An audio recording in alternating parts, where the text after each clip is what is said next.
Bonjour, nous sommes à quelques jours du congrès de l'American Heart Association qui aura lieu cette année à Chicago.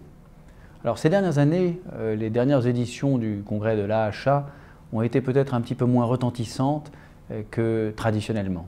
Ce congrès qui était le grand congrès cardiologique est peut-être maintenant légèrement un ton en dessous et le congrès cardiologique de l'année c'est devenu l'ESC. Il n'empêche que l'édition qui s'annonce est une édition particulièrement riche en grands essais. Et on peut espérer que parmi ces grands essais, un ou plusieurs soient suffisamment positifs pour engendrer un grand intérêt. Comme toujours, les thèmes couverts par ces grands essais sont très variés, de l'électrophysiologie aux arythmies, à la maladie coronaire, à l'hypertension artérielle. Les sujets d'intérêt ne manquent pas. J'en ai sélectionné quelques-uns qui devraient retenir votre attention. Le premier, c'est Emphasis Heart Failure. C'est un essai qui devrait retenir votre attention pour au moins deux raisons. La première, c'est un très grand essai sur les anti-aldostérones dans les formes modérées d'insuffisance cardiaque. Vous savez qu'on avait déjà deux essais, RALS et Ephesus, qui avaient montré l'intérêt de ces molécules dans l'insuffisance cardiaque avancée, mais on n'a pas de données très solides sur leur utilisation dans l'insuffisance cardiaque débutante. Et c'est l'intérêt de l'étude Emphasis HF. Et cet essai devrait retenir votre attention, d'abord parce qu'on sait déjà qu'il a été interrompu parce qu'il est positif. Donc c'est un résultat qui sera certainement très intéressant. Et la deuxième raison, c'est qu'il est coordonné par un Français, Fayez Zanad de Nancy.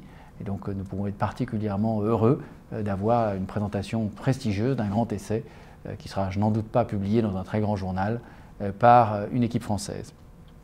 Le deuxième essai que je voulais évoquer, c'est l'essai Rocket AF.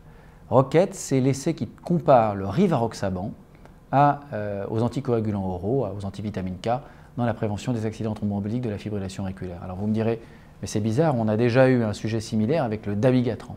Effectivement, le dabigatran a été le premier médicament testé dans cette indication, et l'essai RELY avait été présenté à l'ESC en 2009.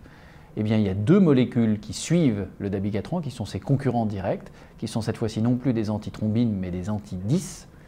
Le premier, c'est le rivaroxaban, dont l'essai pivotal et Rocket AF sera présenté à l'American Heart Association dans quelques jours. Et le deuxième médicament, c'est l'apixaban, qui est testé dans un autre essai qui s'appelle Aristotle, dont les résultats sont présentés l'année prochaine, en 2011.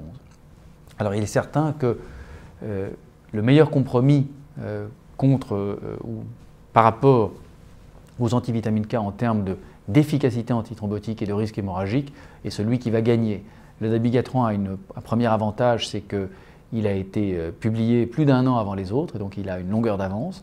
Et le dabigatran vient d'ailleurs d'être approuvé, vous le savez, à la dose de 150 mg par jour par la FDA il y a quelques jours.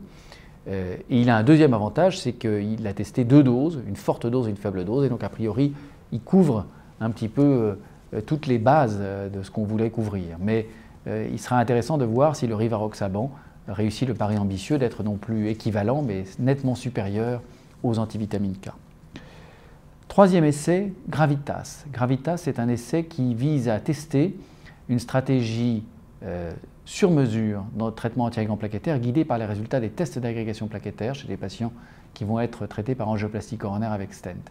Alors c'est un grand essai qui teste non pas un test, mais une stratégie standard, où on donne les mêmes médicaments à tout le monde, et une stratégie guidée par le résultat des tests d'agrégation plaquettaire.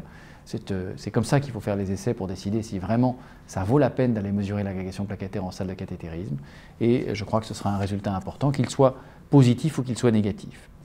Et puis il y a des essais peut-être un peu plus futuristes, peut-être moins directement pris sur la pratique quotidienne, mais qui sont probablement la pratique de demain, sinon d'après-demain. Le premier, c'est un essai de l'anacetrapib, l'essai qui s'appelle DEFINE. Et l'anacetrapib, c'est un des deux médicaments qui est testé actuellement comme inhibiteur de la CETP. Les inhibiteurs de CETP sont des médicaments qui visent à élever le taux de HDL cholestérol dans le sang et par là même avoir un effet de prévention cardiovasculaire, que ce soit de la prévention secondaire ou peut-être après-demain de la prévention primaire. Et ce médicament n'avait jusque-là pas été testé à grande échelle, donc on aura les résultats de l'essai DEFINE. Il y a également un autre essai qui va être présenté par Steve Nichols de la Cleveland Clinic, qui est un essai qui teste un médicament oral visant à élever l'ApoA1. Et vous savez que l'ApoA1, c'est la lipoprotéine qui transporte le HDL cholestérol. Et donc, ce serait une stratégie indirecte pour élever le HDL cholestérol.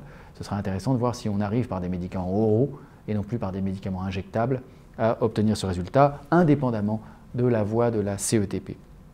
Et puis, dernier essai dont je voulais parler aujourd'hui, c'est l'essai Simplicity, qui est un essai qui porte sur la dénervation des artères rénales par voie endovasculaire.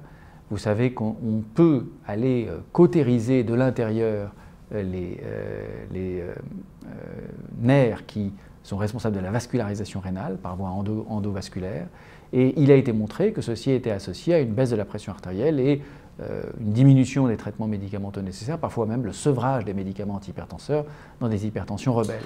Ce traitement a été décrit comme possible, comme faisable, comme efficace, mais il n'a jamais été testé rigoureusement dans un essai clinique randomisé. C'est le principe de l'essai Simplicity, et cet essai a évidemment potentiellement des implications extrêmement importantes sur la pratique quotidienne dans le traitement de l'hypertension rebelle, voire même peut-être un jour de l'hypertension artérielle tout venant. Donc peut-être une nouvelle ère dans le traitement de l'hypertension artérielle, les traitements interventionnels de l'hypertension artérielle. Bref, une actualité riche et je suis sûr que vous aurez à cœur de la suivre sur theheart.org, édition française, au moment et après le congrès de l'AHA. À bientôt.